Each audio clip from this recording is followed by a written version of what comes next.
All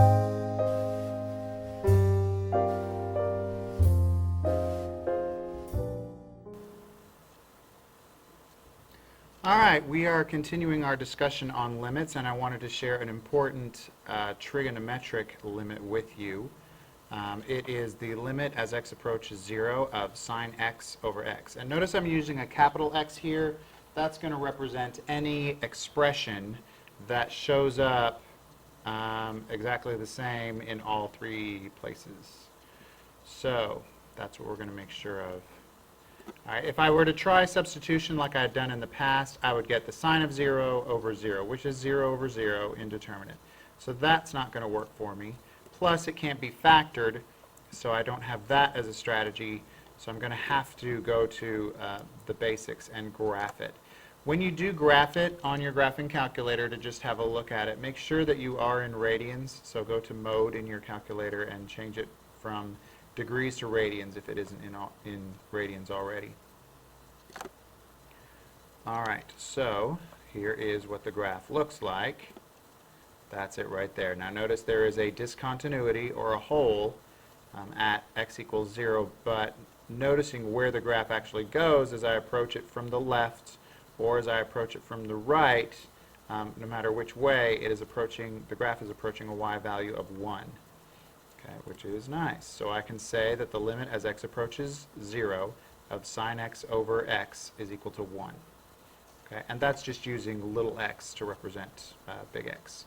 And like I was saying, as long as these two are the same and that is the same, then we're good. Okay, so that is something you will need to remember. Whether it's in your formula packet or not, I doubt it. So just remember that. Okay, and as I said, the x's on top and bottom have to be exactly the same, but sometimes they're not. Obviously, it can't always be that simple. I'm not just going to ask you that question. It's going to be a little different. So, what if I have this? It's a slight change from what we had before, but I have the sine of 3x over x. So, what do I do? They are not the same. There's a 3x on top and there's an x on the bottom. So, what do I do? Well, I can't really divide out this 3 that's in the top because I'm taking the sine of all of this. And so it's not as simple as saying that the sine of 3x is equal to, say, the sine of 3 times the sine of x. You can't do that. So that's not an option for me. But what I can do, if I can't make the top look more like the bottom, I'm going to make the bottom look more like the top. I'm going to multiply this by 3 on top and bottom. All right, and what I'm going to get is I'm going to get 3 times the sine of 3x all over 3x. So now, at least this part of it, let me circle it, this part of it looks the same. And it's pretty easy to see that if x is approaching 0, then 3x is approaching 0. So now I have all three things the same, it's just I have this extra 3 there, but that's okay. Because all of this approaches 1. So I've got 1 times 3, which is 3. So that's one example. Now, just getting a little more complicated. Now I've got my n, my variable, is approaching infinity instead of 0.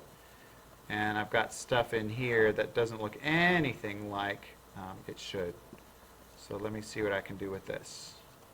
Okay, n is approaching infinity, not 0. So what do? Well, if n approaches infinity, then I know that 1 over n is going to approach 0. So I can write something out here approaching 0, and that's going to be 1 over n. I'm just going to call m, I'm going to let m equal 1 over n. So instead of saying that 1 over n approaches 0, I can say that m is approaching 0 because they're the same thing, m and 1 over n. All right, that's what I've got. So let's make some substitutions. N is approaching infinity, which means that m is approaching 0.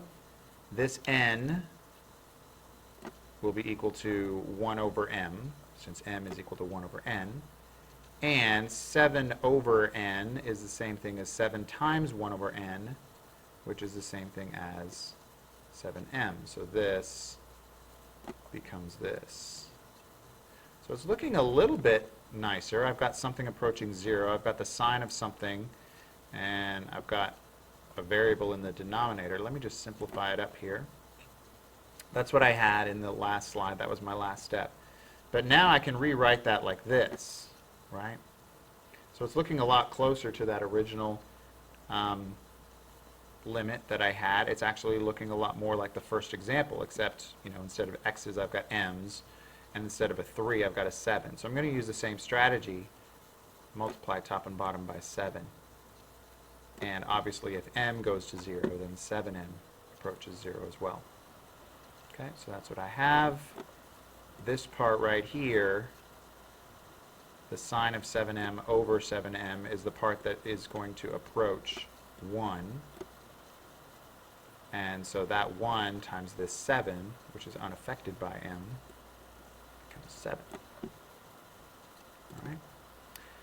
That's it. We're going to go over more examples in class tomorrow, so be ready for that.